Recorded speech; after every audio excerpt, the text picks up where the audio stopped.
Hey, you two. I wanted to come with you with a video. This is my 13-year-old daughter, Lorraine. You've seen her a couple of times in other videos. We actually just came home from being out at the homeless shelter. Had a good time? Yeah, it was fun. Yeah. Yes, ma'am. It was good. I talked to the ladies there about, their dreams and really being clear about what success looks like to them. And also, um, just about life being in Manila, really the equivalent of a Sunday. Remember, I think I've shared on YouTube, you all are my whipped cream, sprinkles and top cherries and everything. And I told them the importance of not allowing foolishness in their lives. Man, people have foolishness. So, anyways, this is my tea time. I like apple cider vinegar and I got this big thing of raw honey. I'm into the healthy stuff. But anyways, my daughter came to me recently and she said that her friend was pregnant. I mean, I'm going through all this pregnancy stuff. It's not my daughter. No, because some of my relatives have contacted me oh yeah, you're gonna be a grandma, and she already know. And it's not that I don't play. There's only one option, and she already knows what that option is.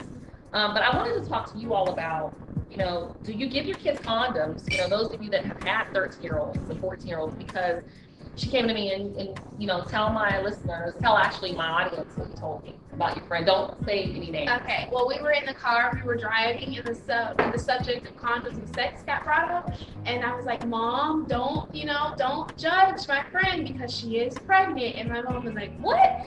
And that's the third person this month that I found out was either pregnant or having a baby. So I was a little shocked too.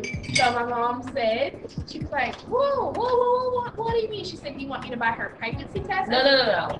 I said, her mama is crazy. Oh, well, mom. And I said, is she pregnant or does she think she's pregnant? You said, she thinks she's pregnant. And that's when you was asking me to buy a pregnancy test. And I was like, at first I was like, yeah. First I was like, okay, then I thought about it. I said, oh my goodness, I cannot get into this because it's just a mess. I do talk to my daughter about sex. She's 13, but as you can see, now look at me. I am 5'7", I guess. She went to the doctor. She's actually 5'8". She's about the same height.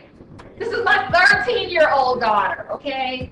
I had her at 19, so I'm in my early 30s, but this is my daughter, so I have to talk to her about sex. She's a cutie. And all you women out there know that your daughters are always more pretty than you are. And I already think I'm cute as can be, I'm a sexy mama.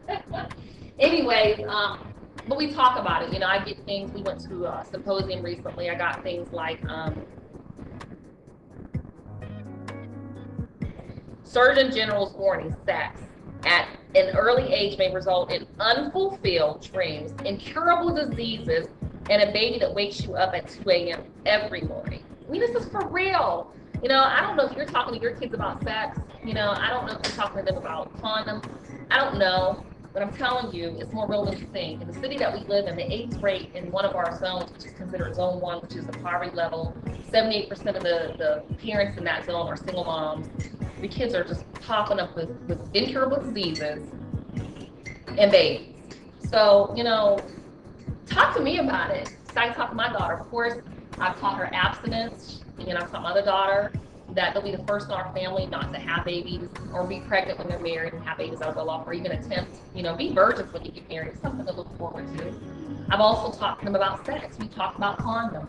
We talked about diseases. We talked about how it makes you feel. You might feel like you want to have sex because it'll feel good, but in your mind, when you're not connected to that person in a marriage, there's no connection like that in a marriage.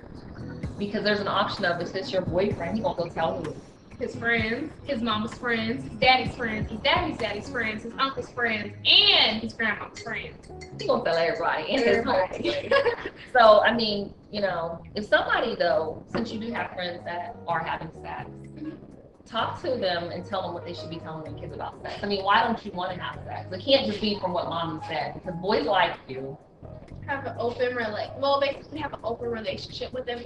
Don't have the leash so tight that they can't be able to, quote, breathe, and don't have the leash so loose that they're out there doing whatever. You should trust your kids and talk to them about it and have open conversations about it and not be so uptight about it and sweep it under the rug.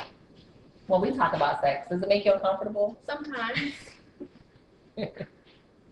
Does, but God created it. It's not bad. Well, when you put those condoms in my bag, it was kind of. Well, what happened was we went to an event, and I know the lady, and she had a ton of condoms. I know her friends are having sex. You know, I'm not stupid, but I wanted to talk about the condoms and the cases. I mean, no time like the right time, like the present time. I don't know about you, and I'm not condoning her having sex, but it's a reality.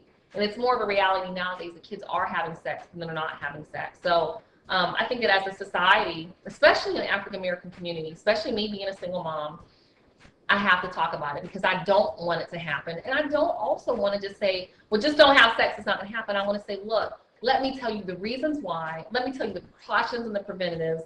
And let's keep it all the way real. It's real talk, real change, real strategies, real solutions. This is real.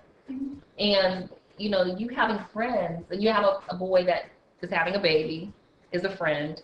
And let me keep this careful. He likes her, and I'm like, you cannot have a boy liking you at 13 because he's having sex. And what do you think a 13-year-old boy wants from you? Okay. So you think he wants to be your friend? Yes. You think he just likes talking to you on the phone? Yes. Dang it. You understand? He doesn't like you. I mean, he does. He likes you. He likes you because there's a reason because he likes you. At 13, their hormones are raging. Please comment and tell her their hormones are raging. So, anyways, this is my daughter. I am mom. Am I your friend? Yes. No. Sometimes. Sometimes. Most of the time, I'm what? Your mom. Am I My pretty mom. strict? Kinda, but not really. You Yeah. let us live our life. Live your life. I'm tough. I'm a tough mom. Believe me, I be going off some days. Sometimes I walk in the house and they call me crazy because I go off just because I can. Because I want them to believe that I'm crazy enough that I want them to succeed. I'm crazy enough that I love you. I'm crazy enough that I care about you. I'm crazy enough that I would die for you. And I'm crazy enough to believe that you can live a better life than I did. Okay. Crazy enough. So this is my daughter. Hey, thanks for watching. Rate, comment, and Subscribe. all right. Talk to you soon. And if you have any tips that you can leave them. And if you want to hear more about talk between mom and daughter, let us know. It's a lot of fun. All right. Bye. Bye.